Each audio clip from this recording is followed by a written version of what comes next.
So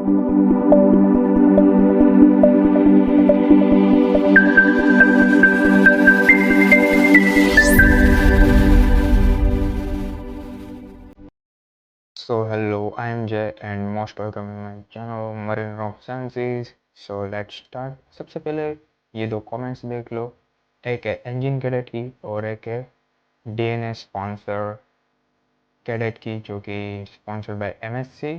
सो सबसे पहले हम बीटेक कैडेट की थोड़े प्रॉब्लम और डाउट सॉल्व कर लेते हैं। Yes, so life as an engine cadet on MSc ship, it's not difficult if you are smart. Okay, so start में आपको जो मैं ये दिखा रहा हूँ वो आपको प्रॉपर फॉलो करना रहेगा इन इंजन रूम, जो कि आपके फर्स्ट ज्वाइनिंग रहेगी। सब आपका न्यू होगा और आपको इजीली पूरा इंजन रूम टूर करना रहेगा, अपने सीनियर्स को मिलना रहेगा। इट मीन्स उनके नेम, उसकी वर्क और सब जानना पड़ेगा, कौन सी फाइल कौन सी जगह पे ईसीआर का जो मेंटेनेंस थिंग्स होती है, जो कि as a chief engineer second engineer अपने फुल ड्यूटीज़ पे कुछ ना कुछ फाइल्स ओपन करते उधर रख देते हैं कुछ इमरजेंसीज में। तो आपको पता होना चाहिए कि कौन सी फाइल कौन से स्टैक्स में है। वो तो एकदम बेसिक थिंग्स है जो सबको पता होनी चाहिए। मैं एज अ कैडेट था, मैं भी यही सेम प्रोसीजर फॉलो करता था, जो कि मेरे सीनियर फोर्थ इंजीनियर ने भी मुझे यही सिंपल टिप्स दी थी।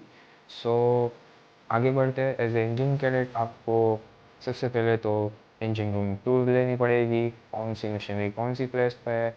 एंड बात करें सब नॉर्मल और इंफॉर्मेशन और आपकी जो पूरा कैडेटशिप अपने जॉइन कोई भी यूनिवर्सिटी से आपने कंप्लीट किया हो, तो उसमें आपको बेसिक इंफॉर्मेशन मिली होगी मशीनरीज की, वो इंजीनियरिंग करो। और कोई भी ओवरऑल हो रहा है, मेजर ओवरऑल हो रहा है या फिर नॉर्मल ओवरऑलिंग हो रहा है, प्योरीफायर का ले लो, सीवर ट्रीटमेंट प्लांट ले लो, pump motors etcetera, lots of things. So उसमें आप पार्टिसिपेट करो और रिस्क असेसमेंट फॉर्म कैसे फिलअप होते हैं। And that's lots of forms आ गए इन ईसीआर। सो आपको पता होना चाहिए कि वो कैसे फॉर्म फिलअप होते हैं। सेकेंड इंजीनियर के साथ बैठो, उनके साथ थोड़ा फ्रेंडशिप या फिर थोड़ा फैमिलियर हो जाओ, ताकि आपको आगे जाकर कोई प्रॉब्लम ना हो। जब नेक्स्ट आपके सीनियर चेंज ओवर हो जाए तो आपको कोई भी पूछे नहीं हो सीनियर आके कि ये जो चीज़ है वो कहाँ है, ये टूल कहाँ पे है, लास्ट मशीनरी का कब मशीनरी कब ओवर होगी, तो आपको पता होना चाहिए प्रॉपर।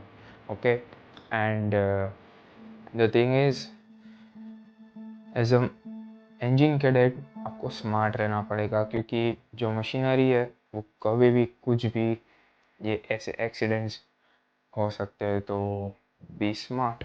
ओके, एंड सैलरी की बात करें तो ऑन एमएससी सब कंटेनरशिप है, 800 कंटेनरशिप। ओके, सो आपको as per standard fix salary मिलेगी $559, जो कि इंडियन करेंसी में आप कन्वर्ट कर लेना कितनी होती है वो। और वो पूरा जो वेरी होता है वो Indian currency ups and downs होती रहती है, तो उसके ऊपर से आपका सैलरी इंडियन करेंसी में दिखेगा। बट एज अ डॉलर आपका 559 लॉक्ड है। एंड नो ओवर टाइम होता है, सब कॉन्ट्रैक्ट्स में लिखा होता है। जब आपका ज्वाइनिंग लेटर है और मैं कॉन्ट्रैक्ट लेटर है तो उसमें सब डिटेल्स होती है, आप परफेक्टली उसको नोट कर लो कि उसमें से कुछ चेंजेस नहीं होता है। और एमएससी में इंजीनियरिंग कैडेट का जो कॉन्ट्रैक्ट पीरियड होता है वो 9 मंथ होता है। कंपलसरी 9 मंथ ऑन बोर्ड आपको ट्रेनिंग कंप्लीट करनी पड़ती है, नो 6 मंथ। हालांकि मैंने अभी तक सुना नहीं है कि कोई भी एमएससी इंजीनियरिंग कैडेट को 6 मंथ का वॉयज मिला हो। सब ऑलमोस्ट 9 मंथ का होता है। Okay, so engineering cadet best of luck. ये थोड़ी सी इंफॉर्मेशन आई होप कि आपको हेल्प करेगी। और हाँ, वन लास्ट इम्पोर्टेंट थिंग, जब आप शिप ज्वाइन करोगे उससे पहले आपको मिलेगी DLP कोर्स मॉड्यूल, जो कि बहुत इंपॉर्टेंट है। ये जो 6 मॉड्यूल्स होती है वो आपको ऑन बोर्ड कम्प्लीट करनी होती है, उसमें सीनियर्स की साइन लेनी होती है। और ऑन द शिप आपके जो सीनियर है जो कि आपको सिखाएगा सब कुछ कराएगा वो फोर्थ इंजीनियर है। बट आप अंडर सेकेंड इंजीनियर हो गए तो आपको सेकेंड इंजीनियर्स की ही साइन लेनी पड़ेगी ऑल डीएलपी कोर्सेज में। और उसको आते ही आपको डीएलपी मॉड्यूल का जो आपको कुरियर आया था उनको कुरियर करना है, या फिर आपको पर्सनली जाके हैंड ओवर देना, तो क्या आप उनके जो ऑफिस है उधर जाके आप हैंड ओवर कर सकते हो। विद इन फ्यू डेज आपको एक कंप्लीटेशन लेटर आ जाएगा कि हाँ आपने 6 मॉड्यूल कंप्लीट कर डाली है। एंड वो जो लेटर है उसकी प्रिंट निकालो या फिर एज मेल में रखो प्रूफ के लिए, और जाके एमएससी ऑफिस में सबमिट करो। एंड उधर से आपको मिलेगा सी सर्विस लेटर। एंड आपकी जो टार बुक है वो पूरी कंप्लीट करके जाना फ्रेंड्स। ऐसा नहीं कि ऑन बोर्ड आने के बाद टार बुक कंप्लीट करो, ऐसा नहीं हो सकता। हो भी सकता है, आपके ऊपर डिपेंड है, पर अगर आपके सीनियर स्ट्रिक्ट हो गए तो फिनिश, आपकी कंप्लेंट जाएगी ऑफिस और आपके रिव्यू बिगड़ेंगे। तो ये ना हो तो पहले ही टार बुक कंप्लीट करो, वही आपके लिए बेटर है। सो ये सब इंजन कैडेट के लिए। तो अभी बात करते हैं डीएनएस स्पॉन्सर कैडेट की।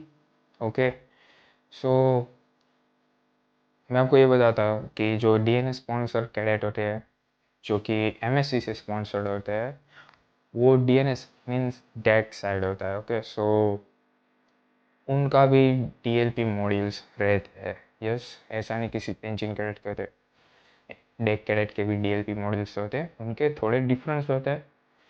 ओके, डिफरेंट मीन्स उसमें सब डेक साइड का और उसमें मशीनरीज एंड वो सब होता है। ओके, सो वो भी आपको वैसे ही सेम कंप्लीट करना पड़ेगा जैसे इंजन कैडेट को उनकी डीएलपी कंप्लीट करनी होती है। ओके, एंड सैलरी की बात कर ले बैक कैडेट की, तो जो कि एमएससी के पास सब कंटेनरशिप है। ओके, मैं मानता हूँ सब कंटेनरशिप है, हाँ कुछ डिफरेंटशिप है पर वो रेयर है। ओके, सो कंटेनरशिप्स में डेक कैडेट की जो सैलरी होती है वो जब तक मुझे पता है, और मेरे शिप में भी डेक कैडेट था, तो उनकी भी सैलरी 350 से $450 में होती है। लास्ट टू लास्ट $450 मुझे जहाँ तक पता है। वो बाद में कुछ चेंजेस हुआ, कुछ वेरी हुआ, so I don't know, but $450 is final for deck cadet. क्योंकि लास्ट शीट में जो मेरे साथ डे कैडेट था उसकी उतनी सैलरी थी, तो उस बेसिस पे मैं आपको बोल रहा हूँ। ओके, सो आप तो भी जान सकते हो, किधर भी आपके सीनियर हो या फिर ऑफिस में या फिर कॉन्टैक्ट लेटर आएगा उसमें भी मेंशन किया हुआ होगा। सो पैनिक होने की ज़रूरत नहीं है। हाँ, अभी आपकी सैलरी, उसको सैलरी भी नहीं बोल सकते, वो एक स्टाइफंड होता है जो कि आपको ट्रेनिंग टाइम पे मिलता है, और वेल बेटर है दूसरे सब जॉब से। और स्टार्टिंग में छोटा ही स्टाइफंड होता है। तो यही है बेसिक थिंग्स। ज़्यादा टेक साइड का तो मुझे आइडिया नहीं है, बट मैं हाँ ट्राई कर रहा हूँ फुल इंफॉर्मेशन आपको देने के लिए। हाँ, अगर आप ये वीडियो में न्यू है और आप अभी मर्चेंट नेवी ज्वाइन करने का सोच रहे हो या फिर कुछ भी है, तो मैं थोड़ा सा डिटेल दे देता हूँ कि ये है रिक्वायरमेंट्स। जो कि फर्स्ट आपको अगर इंजीन से ज्वाइन करना है तो ये है रिक्वायरमेंट जो कि आपको एज पर दिस रिक्वायरमेंट आपको ज्वाइन करना रहेगा universities. And as per tech cadet ये रिक्वायरमेंट होगी। एंड एज पर डीएनएस ये रिक्वायरमेंट।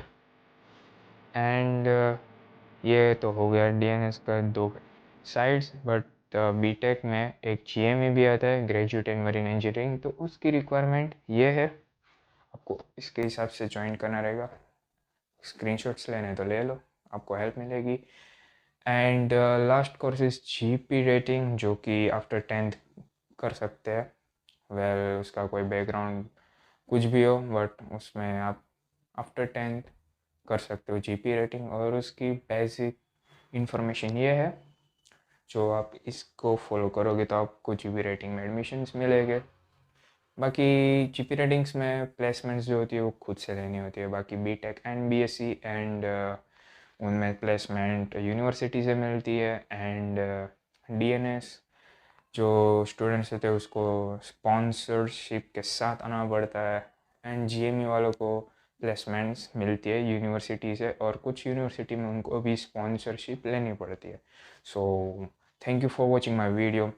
मिलते हैं नेक्स्ट वीडियो में, तब तक के लिए good bye, thank you. And अगर अभी भी कुछ भी डाउट या फिर कुछ भी क्वेरीज है तो प्लीज़ कमेंट सेक्शन में आप क्वेश्चन कर सकते हो, मैं रिप्लाई करूँगा, और भी डाउट है तो मैं उसके लिए आपके लिए वीडियो बना दूंगा। सो थैंक यू।